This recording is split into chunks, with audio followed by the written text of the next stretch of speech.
Never throw in the towel. It is a boxing term. It means never give up. It means keep going. It means keep fighting. Those words, that mentality can save lives. I know that to be true because I've experienced it. I'm the founder of the Never Throw in the Towel project, Keep on Living, which is a mission to try and tackle this huge problem that we have with male suicide. The aim of the project is to help and inspire. It's to break a stigma, build a brotherhood, build a community, and make a change around talking with the message, talking is a strength, it's not a weakness. I'm on a mission to try and make this project huge, and that is simply because the problem is huge. Now, public speaking, when I first started this, I found incredibly daunting. But that was always drowned out by the importance of this message, and it comes from the passion. And the passion comes from a story. Now, life is all about stories. And this story that I'm going to share with you today, this is my best story. Because it's about my angel, my grandma. Now, if you take one look at this photo, you can tell this woman is an absolute legend. Now, I had such a beautiful relationship with this woman. My grandma brought me up. She was even my dinner lady at school. And we actually lived literally next door to the school. And I was on packed lunches. And my granny would sometimes bring me hot corned beef pie for my packed lunch, and it was unbelievable. I absolutely worshipped this woman, and she absolutely worshipped me, to the point of when I was on Big Brother back in 2005. So to win the show back then, you had to pick up the phone and vote. And inside a week, my granny racked up a £4,000 phone bill just to get me to win the show. And the first words that I said live on Channel 4 when I won was, "Granny Hutton, I did it." And she replied in our sitting room saying, "Thank God you can pay the phone bill." She always had my back. Now, when I hit 40, when you hit 40, it's a real milestone in your life. And I decided to write my grandma a letter. And I just wanted to share some stories and thank her for everything that she'd done. And I started the letter with saying, 40 years together, so lucky, so blessed. And she sent me a video back. Happy 40th birthday, son. I seen you first, Anthony. And I've had 40 years of sheer pleasure with you, son. I wish you all the best. So she said, "I saw you first." And she always used to boast about being the first person to see me and pick me up when I was born. And later that year, she passed away. And I stayed with her all week, holding her hand, because she was always there for me. So I was hell-bent on I was going to be there for her. And I took a picture of us holding hands. And late on the Sunday night, she passed away. And I held her hand on her very last breath. And although that was a very difficult moment to go through, it was also a beautiful moment as well, because when I was deep in my thoughts, I thought, wow, she was the first person to pick me up when I was born, and I actually held her hand on her last breath. We've actually done that full circle of life together. And when it was time to organise the funeral, there was conversations that came up about who's going to do the eulogy. And I said, I'd like to do the eulogy. And I took this eulogy so serious because I just wanted to give her the best send-off she could possibly have. And I literally locked myself away and wrote this eulogy. And when I came to the end, I thought, I want this story to finish on a positive. Now, this project is called Never Throw in the Towel, strapline, keep on living. And those were the words that I used right at the end of my grandma's eulogy. And that was describing her fighting spirit towards getting stage 4 cancer back in 2014. And she fought all the way through till 2022, which I feel so lucky about because she got to meet my first son. And I used those words because I wanted to share everyone in attendance on the funeral. When you face adversity, which we will all go through, that's how you deal with adversity. You never give up, and you always keep on living. And straight after the funeral, I was stood outside the church with my mum, and a gentleman came up to me who I'd never met before, and he was crying. And he came up to me and he shook my hand and he thanked me for the eulogy. And he told me my grandma would be really proud. And I felt, there was something that I felt a connection there. And later that night, I was at my grandma's house, feeling upset. And my phone pinged, and I got a message on Facebook, and it was the same gentleman who approached me outside the church. And he sent me a big, long message sharing with me that he'd been struggling with his mental health. He'd been seeing professional help, and he's been really struggling in a dark headspace. And he just wanted to let me know that he's clung on to those words, never throw in the towel. And that just massively hit me. And one thing it's highlighted to me was the power of words and the power of a story.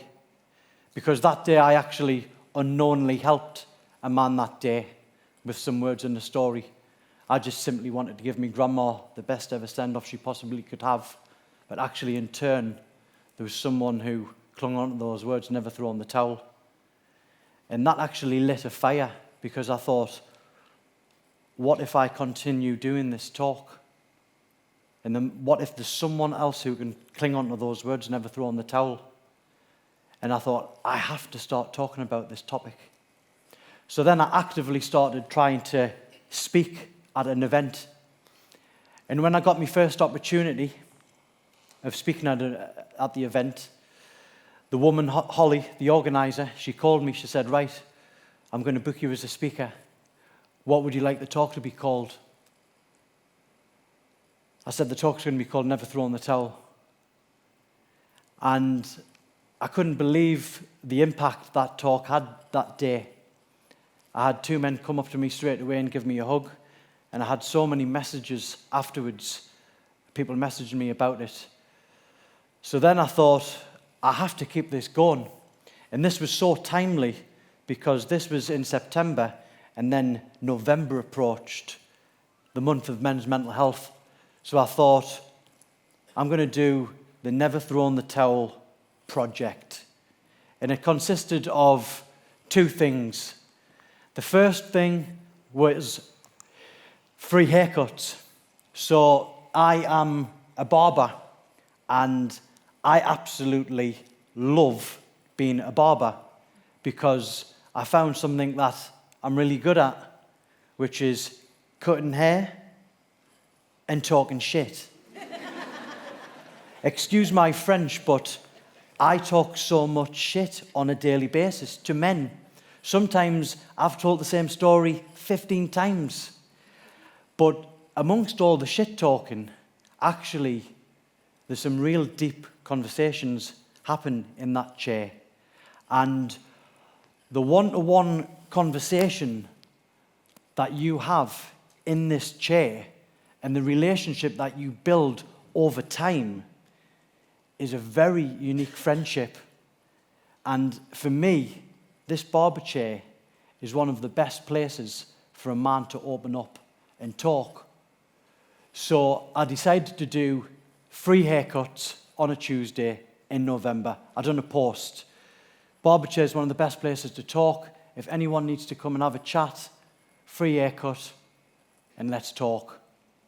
And then the second thing I done was a man's free retreat, where we done a walk and talk, we got out in nature, we done boxing, exercising, breath work, and then we all had a cold water dip. And it was absolutely freezing. This picture really showcases how cold it really was. And there were 7 men attended that day, and it was such a good day. And after the day, I got a message from someone who attended, a guy called Craig, and he said, listen, he said, you have to keep this going.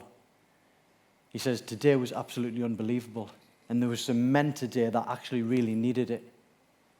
And there was men who opened up and talked. And he says, I'll help you any way I can.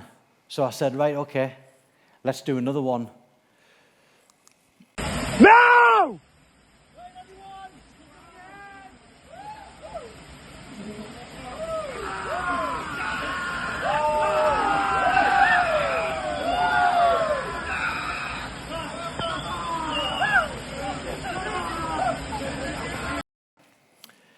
Second one had 31 men attend.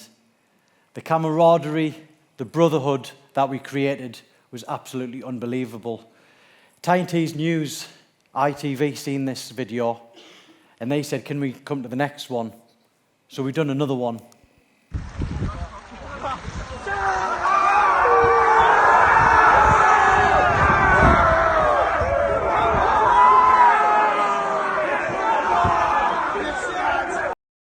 Third one had 72 turn up. It was like, wow, this is absolutely unbelievable. Everyone assumed that we were a charity, and we weren't even a charity then. So I had the idea of like, wow, what if we become a charity and we dot these all over the country? And that's what we do. We're in the process now where we're going to have these Never Throw in the Towel projects, dot them all over the country, getting men out in nature, talking, tapping into Mother Nature, which for me is one of the best medicines for our physical health and our mental health. I really want to help with this topic. And I think the core reason is because I've been there myself. So my dark headspace comes from a real high place in my life. So back in 2005, I won Big Brother. And in reflection, it was a very extreme taste of fame, because I was a young lad in his early 20s who lived in Consett, County Durham, with mum, grandma, and granddad. Then I moved out of the house into the Big Brother house, and I was in there for 78 days, which is nearly 3 months. I came out as winner, came out to fireworks. I won £50,000 for winning the show. The next day was equally as crazy. I signed an OK photo shoot where I got £200,000. I'd done a football TV programme where I got to play at St James's Park in front of the 52,000, which was a boyhood dream. That all sounds fantastic, but with this high, there was a huge low. And year after year, my fame started to dwindle. And it got to the point where I had no work, and it got to the point where I thought, I actually need to get a job. But my ego, my pride, my paranoia of what people would think of me if I got a normal job totally scared me. It absolutely terrified me. So I ended up just getting into a further and further dark headspace. I turned to alcohol, I turned to drugs. I'd missed 5 mortgage payments on my house, and I actually bought that house with the winnings. I got into a headspace where I thought, how have I managed to get so much success? And I've absolutely messed it up, where I'm doing drugs, I'm about to lose a house. And I got to a point where if someone gave me a button, I just didn't want to be here. I used to be very shameful and embarrassed about this, but I share this now because to give people hope that I am proof that you actually can get out of that bad headspace if you just keep on going and just simply don't give up. Mental health, suicide is a monster. And if you can imagine there was a big bad monster out there killing men globally on average of 1 man every minute of every day, it would literally be all over the news. The monster is suicide. And most of the time, the monster is even worse than the scary monster. The monster is invisible. We can't even see it. And this is why, for me, the best way to tackle this is talking. We have to try and change the culture around talking. Talking is a strength, it's not a weakness. The reason for me doing this talk is to, if anyone is out there, to give people the nudge, if they ever need to talk, is reach out and talk, whether that's to a professional, your partner, your friend, whoever. Reach out and talk. Asking for help isn't giving up. Asking for help is refusing to give up. Talking is a strength, it's not a weakness. If we take a look at these terminologies, man up, man of the house, man's man. The Northeast is a great place to live, and we're all proud people to come from the area. Construction is the worst profession in the UK for suicide. And these are all guys at the biggest risk, and these are the guys that don't talk. So we have to change the culture around talking. I'm just going to finish on this quote, and this quote I resonate so much. And it's, of every adversity, every failure, every heartache carries with it the seed of equal or greater benefit. And I know that to be true because the saddest moment in my life was the passing of my grandma, but actually the seed was in our eulogy, the words "never throw in the towel," which have now turned into a project trying to tackle suicide. So if anyone is out there facing adversity, having a heartache, in a dark headspace, dig deep and find that seed. Never give up. Never take your own life. And just like Granny Hutton, never throw in the towel. Keep on living. Thank you.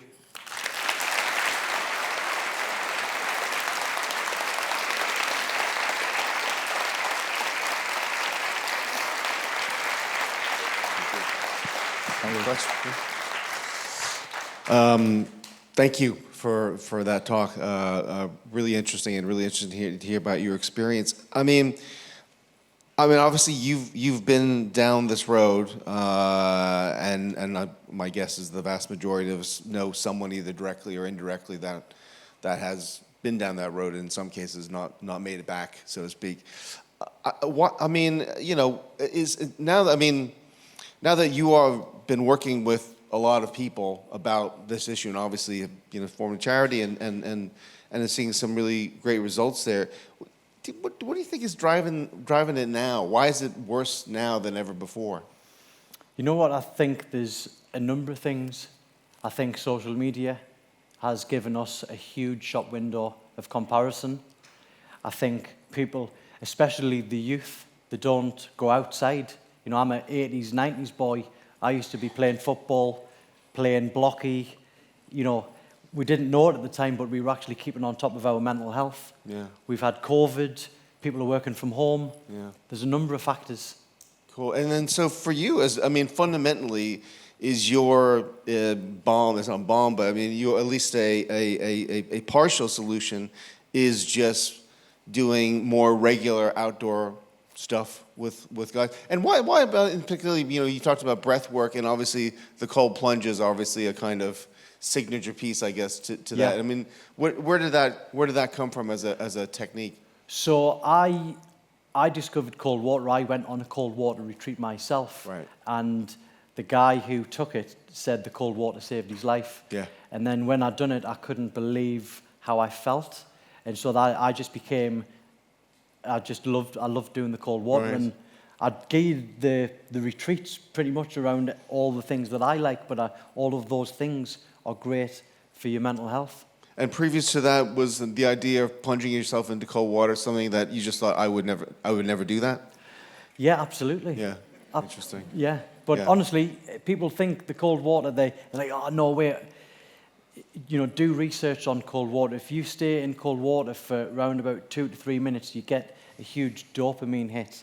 It's amazing for your mental health. Yeah. No, I mean, I engage in the practice as well, and particularly living up north, in taking a cold shower in January, after about 4 minutes, you walk out feeling like you're superhuman. Oh, yeah, it's unbelievable. Yeah, fantastic. Thank you so much for sharing. Great. Thank you. Thank you. Cheers. Thank you. Thank you. Do you need this? Yeah, sure. Thanks. Yeah.